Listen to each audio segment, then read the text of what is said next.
Shalom, selamat pagi, selamat menjalani hari yang diberkati Tuhan.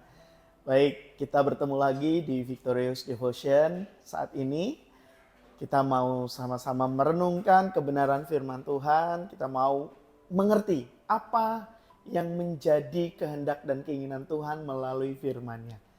Sebelum itu, mari kita berdoa. Bapa yang baik dalam surga, kami bersyukur untuk pagi yang indah ini. Kami percaya sepanjang hari ini adalah hari yang Engkau berkati. Sepanjang hari ini adalah hari yang Engkau terus menyertai kami.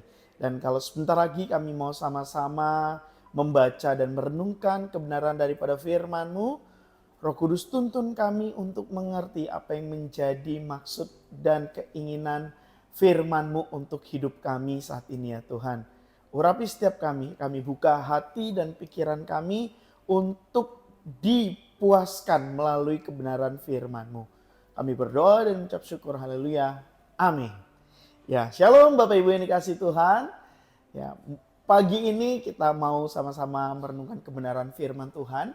Dan biarlah melalui perenungan ini kita memperoleh sesuatu yang baru dari firman Tuhan. Karena firman Tuhan itu selalu baru setiap hari, selalu baru setiap pagi. Jadi jangan pernah jemu-jemu untuk merenungkan firman Tuhan, membaca dan merenungkan firman Tuhan.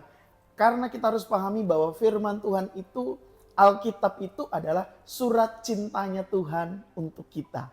Jadi pada saat kita memahami ini adalah surat cintanya Tuhan, pasti kita akan selalu memiliki sebuah kerinduan untuk terus mengerti dan memahami firman Tuhan itu. Dan hari ini renungan singkat yang akan sama-sama kita bahas yaitu dengan judul Kasih Tidak Pemarah. Ada lagu sekolah minggu yang lama itu liriknya tidak banyak dan saya tidak nyanyikan semua. Liriknya seperti ini Bapak Ibu Saudara Tuhan. Kasih itu sabar, tidak suka marah-marah. Nah, itu kalau anak sekolah minggu menyanyikan, aduh ekspresinya lucu sekali gitu Bapak Ibu Tuhan. Nah, hari ini kita akan belajar itu kasih tidak pemarah yang ada dalam 1 Korintus 13 ayat yang kelima. Saya bacakan untuk kita semua. Ia tidak melakukan yang tidak sopan dan tidak mencari keuntungan sendiri. Ia tidak pemarah dan tidak menyimpan kesalahan orang lain. Ia itu apa? Ia itu adalah kasih. Nah, jadi ia yang dimaksud di situ adalah kasih, Bapak Ibu yang dikasih Tuhan.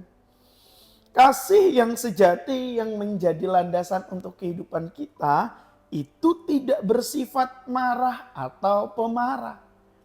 Apakah marah boleh? Ya, dalam situasi tertentu kita harus memahami bahwa marah itu buat saya ada dua Bapak Ibu Tuhan. Marah yang merekonstruksi atau marah yang membangun. Yang kedua adalah marah yang mendeskonstruksi atau marah yang menghancurkan. Marah yang menjatuhkan. Marah ya kita terkadang tidak bisa dilepaskan dari situasi itu. Tetapi yang tidak boleh adalah kita marah-marah apalagi menjadi pemarah. Yesus beberapa kali memang menunjukkan ketidaksetujuan, ketidakkesukaan terhadap sebuah ketidakbenaran. Seperti Yesus membalikkan dagangan-dagangan dan meja para pedagang yang ada di bait Allah. Marah di sini di dalam 1 Korintus 13 ayat 5 ini Bapak Ibu yang dikasih Tuhan menunjukkan bahwa pada saat kita memiliki kasih, hidup kita mendasari dengan kasih, maka marah yang bukan marah yang meledak-ledak, bukan marah yang tanpa kendali yang menguasai kita. Kita yang harus dikuasai oleh kasih, dan kita yang harus menguasai amarah itu, bukan kita yang dikuasai oleh amarah itu. Orang yang dikuasai oleh amarah pasti tidak ada kasih di dalam dirinya. Kalau orang ada kasih dalam dirinya, pasti dia akan sanggup dan mampu mengendalikan amarah itu. Ya, ini buat saya secara pribadi adalah proses belajar yang panjang Bapak Ibu dikasih Tuhan. Karena saya dari muda dulu, ya sekarang masih muda juga dan akan tetap terus muda. saya memiliki kecenderungan temperamental Bapak Ibu kasih Tuhan. Kalau saya nggak suka, nggak cocok, nah itu ininya tensinya bisa cepet naiknya gitu. Dan ini menjadi sebuah perjuangan bagi saya. Apalagi pengujiannya itu terlihat, saya masih dapat mengendalikan emosi saya, amarah saya, itu terlihat pada saat di jalan. Di jalanan itu adalah tempat ujian untuk melihat kita ini dikuasai kasih atau dikuasai amarah. Itu akan sangat mudah sekali terlihat. Seringkali pada saat situasi-situasi tertentu melihat entah disenggol, diserempet, atau orang yang tiba-tiba nyelonong saja dari belakang, itu seringkali menguji. Dan terkadang tidak jarang saya juga kalah terhadap hal itu. Tetapi kita mau sama-sama belajar untuk kita terus dikuasai kasih. Supaya apa? Supaya kita marah dan kasih itu lebih besar daripada amarah atau kemarahan kita, maka kasih itu menjadikan kita tidak pemarah. Kita tidak ada lagi dorongan untuk benci, tidak ada dorongan lagi untuk balas dendam, tidak ada lagi muncul stimulus yang membuat kita menyebabkan pertikaian satu dengan yang lain.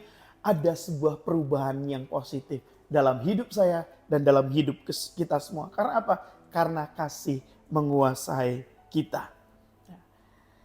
Biarlah renungan pada hari ini membuat kita mengerti, kita dikuasai oleh kasih, dan kita tidak mudah tersulut dan menjadi sumbu pendek. Nah, sumbu pendek kan nggak sabar, cepat meledaknya.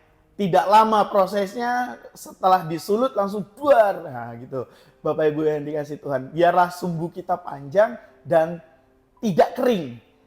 Karena kalau kering juga mudah tersulutnya. Dan biarlah kasih itu yang menguasai kita, supaya kita bisa meresponi segala sesuatu yang menyerang kita, yang berasal dari luar, yang bisa menyebabkan kita marah. Kita bisa menanganinya, kita bisa mengantisipasinya. Dan biarlah kita mengizinkan kasih itu yang adalah Tuhan menguasai hidup kita. Amin.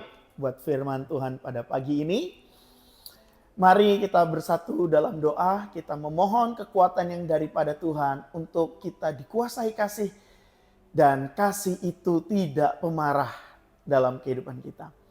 Bapa, kami bersyukur untuk firman-Mu yang kami renungkan, kami baca, kami dengar pada pagi ini. Biarlah kami menjalani kehidupan kami sepanjang hari ini dengan landasan kasih-Mu, supaya kami tidak menjadi sumbu pendek, supaya kami tidak menjadi pemarah, supaya kami tidak marah-marah, tetapi kami meresponi segala sesuatu dengan hati yang dingin, kepala yang sejuk, supaya kasih itu tercermin dalam kehidupan kami. Dimanapun dan apapun situasi kondisi kami, supaya kami dapat mengendalikan diri kami.